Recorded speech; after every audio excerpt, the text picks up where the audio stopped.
मैं एक बात के साथ कौशलकांत के पास जाऊंगा, भाजपा के पास। क्या इस बात पर अभी मुझे सहमति दे सकते हैं दोनों लोग, आम आदमी पार्टी वाले भी और भाजपा वाले भी? कौशलकांत जी, आपसे सवाल कर रहा हूं कि अगर मनीष सिसोदिया पर भ्रष्टाचार का मामला बन गया, ठीक, तो अरविंद केजरीवाल को कनॉट प्लेस में खड़े होकर माफी मांगनी चाहिए, ठीक? एजी ओजी नहीं चलेगा क्या? सिर्फ झुका के माफी मांगिए कि हमने सब गलत बात कही, मामला गड़बड़ा है, ठीक? और अगर नहीं हुआ तो भाजपा को भी माफी मांगनी चाहिए। ये ऐसी चीज नहीं है कि चाहे जिसके घर पे उछाल दो, बोले आज इसका घर अच्छा लग रहा, बोले इसी घर में घुसा दो, बाद देखेंगे क्या करना। ऐसा भी नहीं चलना चाहिए। नहीं तो राजनीति कौन करेगा? कौन राजनीति करेगा बताओ ना हमको। अगर यही हो जाएगा कि सोमवार को पुलिस वाले आएंगे, मंगल को ईडी वाले, और बुध को सीबीआई वाले, और बृहस्पति को इंटरपोल वाले, और शुक्र शनिचर अगर जिंदा रहे तो रह लेंगे, तो कौन राजनीति करेगा? खाक। राजनीति को इतना भयावह भी मत बनाइए, डर का माहौल भी नहीं होना चाहिए। कौशलकांत जी, अभी हमारे मित्र और आपने जो कहा आम आदमी पार्टी और भारतीय जनता पार्टी की बात की जी, तो अमिताभ जी मैं पहले ही माफी मांग लेता हूं अगर गलती ये साफ निकल जाते हैं, लेकिन मुझे इस बात का यकीन है कि ये साफ नहीं निकलने वाले हैं। मैं कुछ बातें करना चाहूंगा। आप ये सोचिए, आप ये सोचिए कि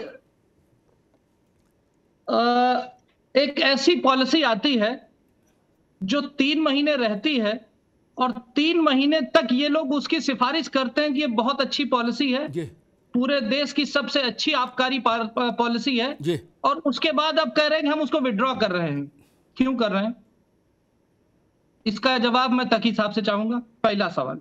दूसरा सवाल, कल मैं देख रहा था एक बोतल दारू की कीमत जो थी उसका एमआरपी 555 रुपया था, जो ये समझ लीजिए घट करके 530 हो गया, और उसमें जो एक्साइज ड्यूटी भारत सरकार को मिलती थी, पुरानी पॉलिसी में मिलती थी 233 रुपया, 223 रुपया, अब भारत सरकार को मिल रही 1 रुपया 88 पैसा। कौशलकांत जी, एक बात बता, ये सब आंकड़े आ चुके, सारे चैनल वाले कर चुके, इसका घोर माठा हो गया, पीस पीस के इसका चूरन बन गया इन आंकड़ों की। इन लड़ाई बाबू, एक मिनट हटा देते हैं, अरे रुको भाई, हटा देते हैं, जो देसी बात समझ में आती है, कोई अर्थ नहीं, कोई अर्थ नहीं। अब लड़ाई उस पर एक मिनट भाई, एक मिनट। अब 2 बातें हैं आपसे जो मैं भाजपा से जानना चाहता हूं। एक, इस बहस में मैं जानता नहीं L1 क्या है, L2 क्या है, कौन जानता है L1 L2? हम उससे ज्यादा तो शराब का ब्रांड आदमी जानता है। इस सब बात का कोई मतलब नहीं। मैं सिर्फ ये 2 बातें जानना चाहता हूं। सिसोदिया दोषी हुए, जेल गए, आम आदमी पार्टी को माफी मांगनी चाहिए कि हम झूठ बोल रहे थे, नहीं अदालत से बरी हो गए तो भाजपा को भी माफी मांगनी चाहिए। एनफ इज एनफ, जांच पड़ताल की छूट है, लेकिन ऐसा नहीं हो सकता कि चाहे जिसको टांग दो और बाद में अंदर छुप के बैठ जाओ, ये भी ठीक नहीं। और दूसरा, एक मिनट भाई, भाजपा देर से जुड़ी इसलिए। और दूसरा मेरा प्रश्न ये, तकी साहब आप रुक जाओ, बिहार में आपने 22 जगह देश भर में छापेमारी की। मैं आपको कहता हूं एक बिंदी और लगा लेते, 222 जगह मारते छापा, लेकिन 2 दिन पहले मार लेते या 2 दिन बाद मार लेते।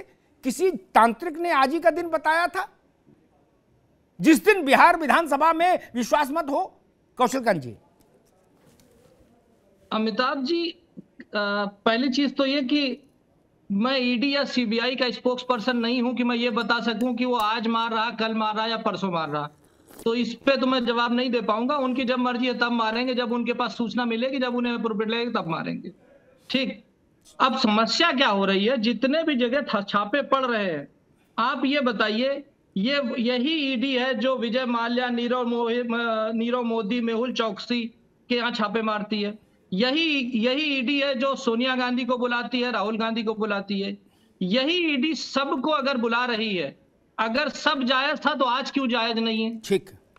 और ये समझिए कि ये उस समय की सरकार नहीं है जब सुप्रीम कोर्ट कहता है सीबीआई तो तोता है, ठीक है, आज सीबीआई न सीबीआई तोता है, ठीक, न ईडी तोता है। ठीक है भैया, ठीक है, दोनों अपना काम कर रहे हैं, दोनों स्वतंत्र, ठीक है, ठीक है। मैं दोनों स्वतंत्र, ठीक है कौशल जी, ठीक है। मैं मशकूर अहमद के पास चलूंगा एक सवाल लेके। अरे रुको भाई, रुको तकी साहब, जो बातें कौशल जी ने कही उसमें कुछ चीजें मैं जोड़ूंगा, फिर मशकूर अहमद के पास चलूंगा, ताकि तथ्य साफ रहे, बिना किसी मिलावट के रहे।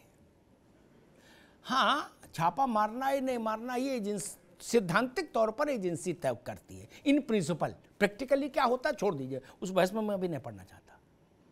लेकिन फिर भी बहुत सारे मामलों में ये एहतियात बरता जाता है कि मान लीजिए देश में कोई किसी जगह पर कोई बड़ा धार्मिक कार्यक्रम है और किसी बड़े आदमी की गिरफ्तारी करनी है, तो उसका घर आप कॉर्डन ऑफ कर लेंगे, लेकिन गिरफ्तारी नहीं करेंगे कि बवाल हो जाए और भगदड़ मच जाए और 1000 आदमी घायल हो जाए। इतनी समझ तो है ना एजेंसियों को। मेरा प्रश्न ये, बिहार में विधानसभा में वोट ऑफ कॉन्फिडेंस किसी एक पार्टी का मसला तो नहीं, ये लोकतंत्र का मसला था। वहां ये इतना फौज फाटा आज ही क्यों? 4 दिन पहले उतारते ना, ये 4 दिन बाद उतार देते। नहीं अभी नहीं। ये तर्क आप दे सकते। इंदिरा जी ने भी दिया था जब इमरजेंसी लगाई थी, किसने माना? इंदिरा जी ने भी यही तर्क दिए थे, सब ज्ञान की बातें नहीं मानी ना। उन्होंने भी कहा था जयप्रकाश नारायण और उनके सहयोगी विदेशी साजिश कर रहे, विदेशी ताकतों के साथ मिलकर साजिश कर रहे थे। किसी ने माना क्या? नहीं।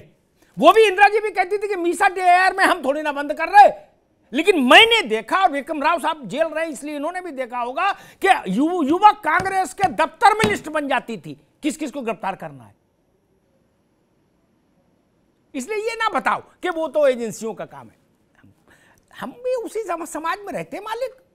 ठीक है। मशकूर अहमद उस्मानी, विपक्ष हर छापे पर हाय तौबा करता है और एक ही रिटॉरिक करता है कि पॉलिटिकली मोटिवेटेड है। ठीक, मैं इसके उलट बात कर, जो मुझे भाजपा से कहना तो मैंने कही दी, आपने सुनी लिया होगा शायद। अब आपसे मेरा मतलब विपक्ष से ये, कर नहीं तो डर नहीं, विश्व भर की एजेंसियां आके छापा मार ले। अगर आप लोहिया, जयप्रकाश, नरेंद्र देव, कर्पूरी ठाकुर जैसे ईमानदार लोग हैं तो छापा आपका क्या बिगाड़ेंगे किसी राजनेता का? सब खुला रखिए, जॉर्ज फर्नांडिस स्टाइल में। नहीं, कहीं ताला ही नहीं, कहीं गेट ही नहीं। मशकूर जी, बनस्पत इसका रोना बार बार कि देखो फिर आ गए पुलिस वाले। ये क्यों नहीं कहता विपक्ष के यस आइए, और जो कुछ लोग आने वाले हैं उनको भी बुला लीजिए। जी अमिताभ जी, आपने जैसा कि कहा जी कि समय को लेकर जो है सारे सवाल खड़े होते हैं। ठीक है, आज जो बिहार में हुआ या जो अभी चल रहा है, जो हो रहा है, जो केंद्र सरकार के इशारे पे, जो केंद्र सरकार की जमाई है, ईडी, आईटी और सीबीआई है, जिसने आज छापा मारा है अलग अलग जगह पर, अलग अलग राजनेताओं के घर पर, वो छापा नहीं है, वो लोकतंत्र का चीरहरण है। लोकतंत्र की जननी बिहार, जहां पर आज फ्लोर टेस्ट होना था ठीक 11 बजे, वहां पर सुबह 7 बजे से ईडी और सीबीआई के तमाम ऑफिसर पहुंच जाते हैं तमाम नेताओं के घर पर, जो वर्तमान में एमपी भी हैं, एमएलसी भी हैं, उन लोगों के घर पे छापा पड़ता है। क्यों बुलाया था? चुप हो जाइए, इनको पहले चुप कराइए। सोनिया जी और राहुल जी को क्यों बुलाया था?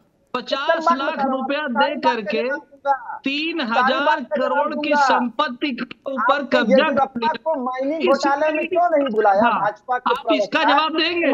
50,000 रुपया खर्च किया है और 3000 करोड़ की संपत्ति के ऊपर कब्जा कर लिया। किसने कर दिया?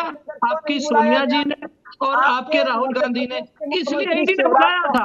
और जिस तरीके के लोगों को ईडी बुला रही है उसमें सोनिया जी आती है, वोटर घोटाले के अंदर क्यों नहीं बुलाया गया? पिता मुखर्जी आती है, माणिक भट्टाचार्य आते हैं, आलोक कुमार आते हैं, जो सिंघल जैसी IAS आती है, पीयूष जैन जिनके घर में 284 करोड़ रुपया मिलता है, विजय माल्या, मेहुल चौकसी, नीरव मोदी आते हैं। ऐसे लोगों की श्रेणी में क्यों आते हैं आप? ऐसे लोगों की श्रेणी में आते क्यों हैं? आपने ये कैसे सोच लिया कि 50 लाख रुपया देंगे और 3000 करोड़ की संपत्ति पे कब्जा कर लेंगे? आप ये तो समझिए ना, देश की जनता बेवकूफ नहीं है। 50 लाख रुपए में 3000 करोड़ की संपत्ति पे कब्जा करेंगे, उसके बाद कहेंगे कि ईडी और CBI आ गई। आपके सारे मंत्री कौशल जी, एक मिनट, कौशल जी रुकिए, मशहूर अहमद एक मिनट रुकिए। ईडी के छापे के अगेंस्ट में सड़क भाई दोनों लोगों की आवाज बंद करिए, दोनों को रोकिए।